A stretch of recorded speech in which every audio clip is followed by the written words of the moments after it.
Welcome to This Daring Adventure podcast, where we work on bridging the gap between where we are and where we want to be in order to live a bigger and bolder life. In this podcast, we will provide inspiration, tips, and skills you need to make your life the adventure you want it to be. Here's your host, mindset mentor, and life coach, Trista Gurton.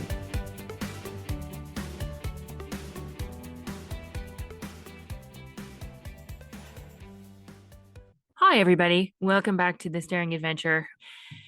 Today is episode 90.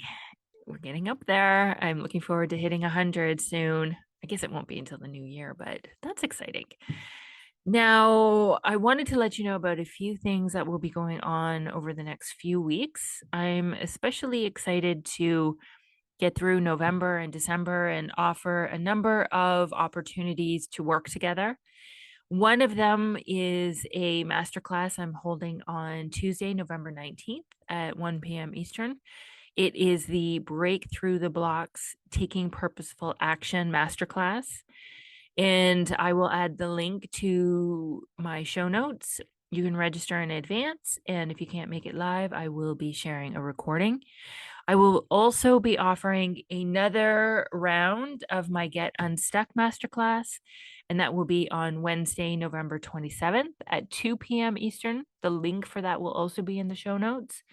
I am going to be offering a 2025 Dream Life Workshop, and that will be on December 4th. That will not be a free workshop, whereas the other two will be free masterclasses.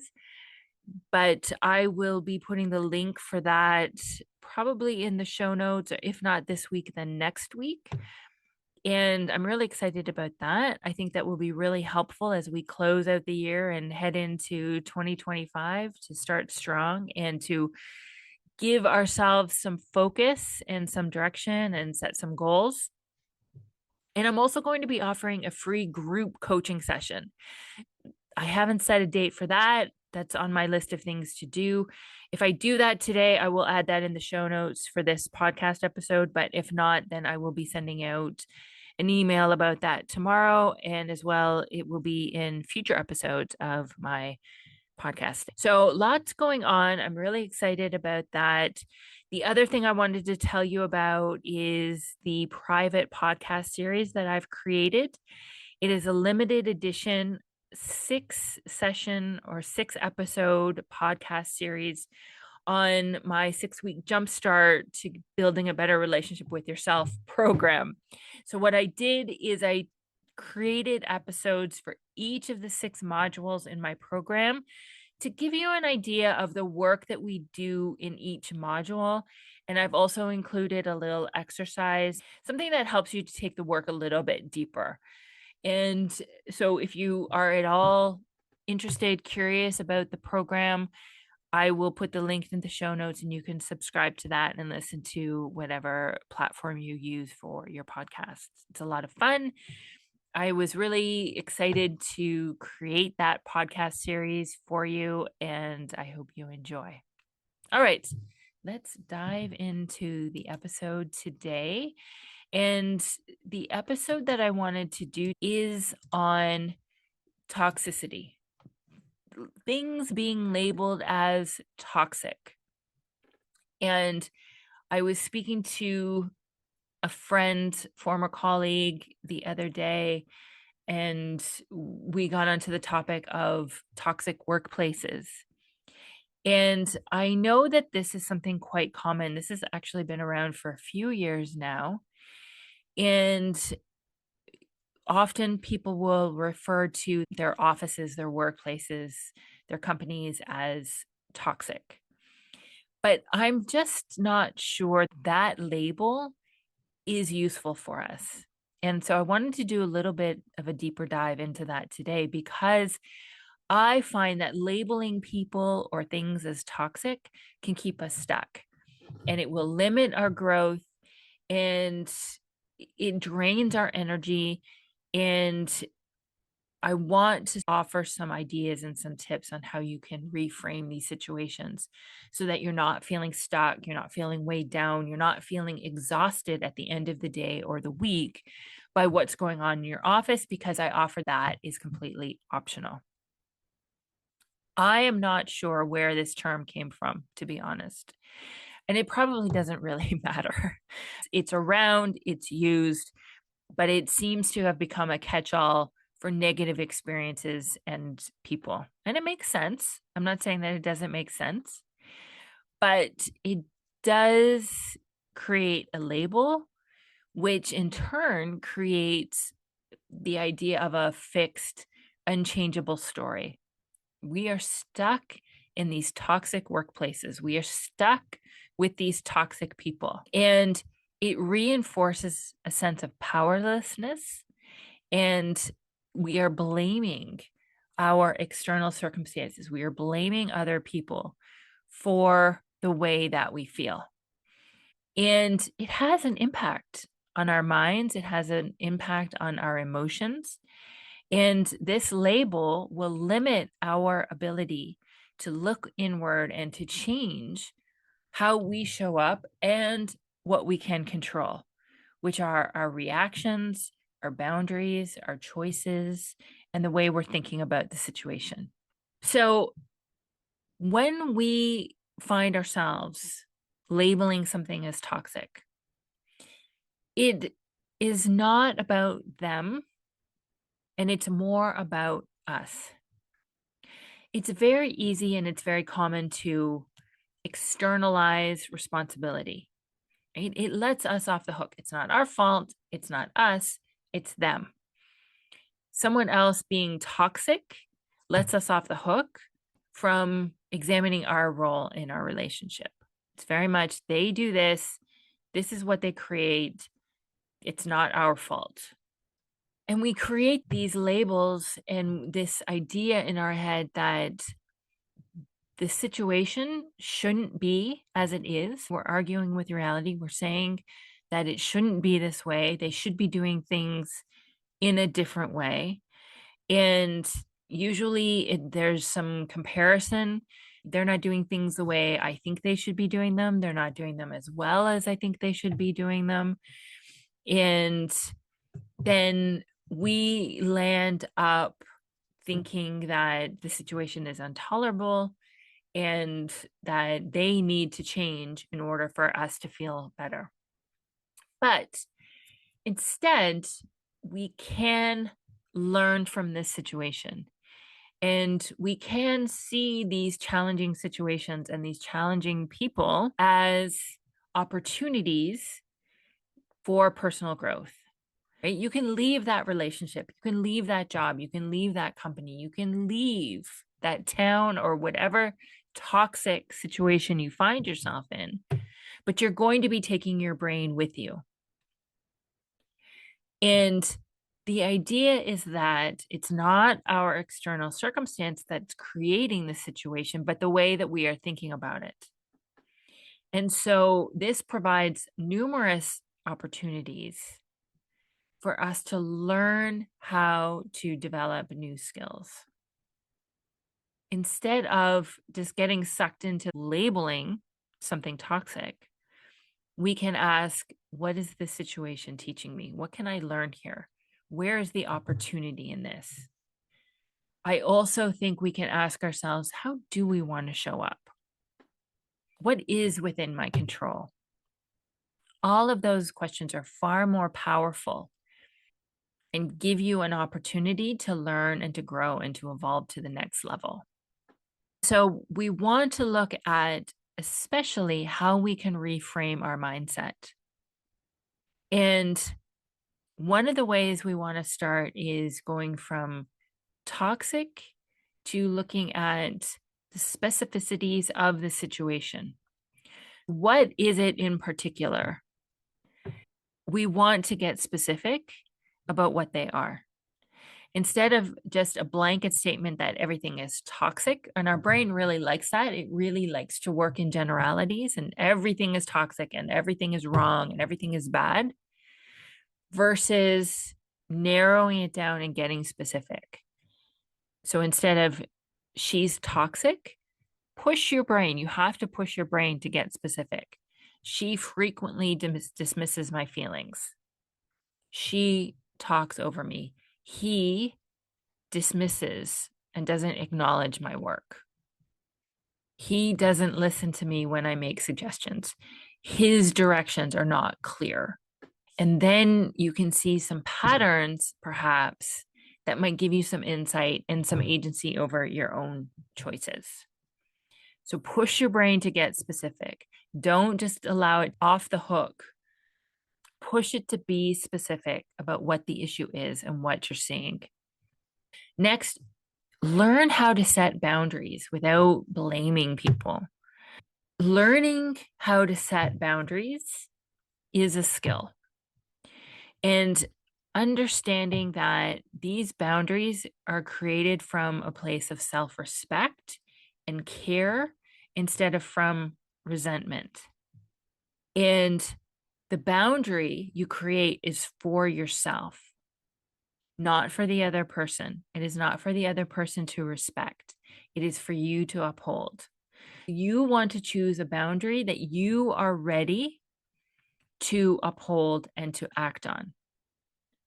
Might be a little bit more tricky, a little bit more complicated in the workplace, but you still have that ability.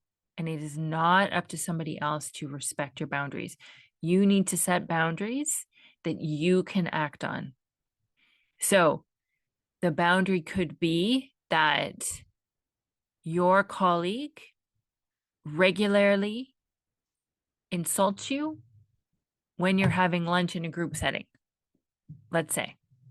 Then your boundary could be when she does that, then you speak up and you say something, you ask her not to say it, you call her out for it in a polite, professional way.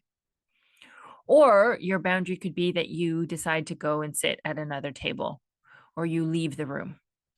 But it is not up to the other person to respect your boundary. And you don't actually have to announce the boundary.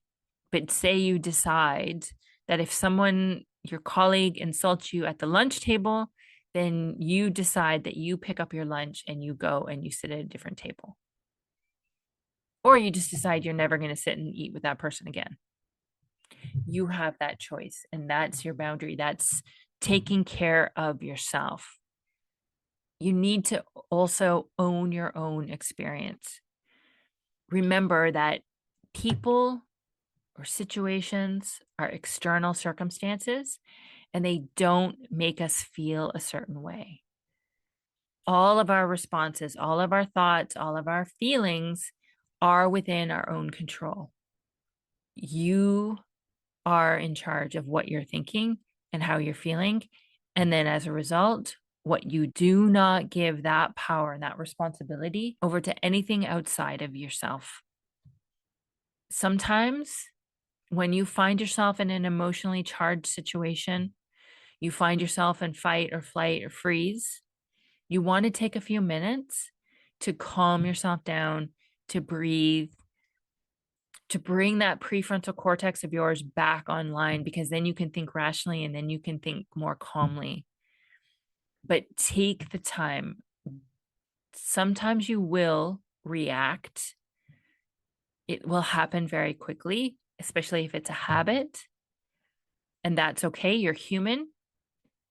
But give yourself a few minutes to go off and to do a breathing exercise. I always recommend box breathing. It's simple, it's easy to remember. You inhale for 4, you hold for 4, you exhale for 4, and then you hold for 4. And you can do a few rounds for that, and that will bring your nervous system back online. You will calm yourself down, and then you'll be able to think, you'll be able to collect your thoughts. Remember that your language will shape your mindset. Once you've calmed yourself down, if you've found yourself in a situation that's particularly emotionally charged, refocus your brain on growth. Remember the power of language. Language will help shape your mindset. And shifting from they're toxic to I'm choosing what's healthy for me. I'm focusing on how I can show up. And then you want to reinforce positive narratives. Build a mindset of growth, focusing on what you are learning and who you want to become and how you're growing and evolving in this situation. Look at it as an opportunity and focus on your growth. And focus on that every single day. Remind yourself. Take a few minutes and refocus your brain. Take some time every morning to focus your brain on what you want it to focus on and what you want it to pay attention to and how you want to show up.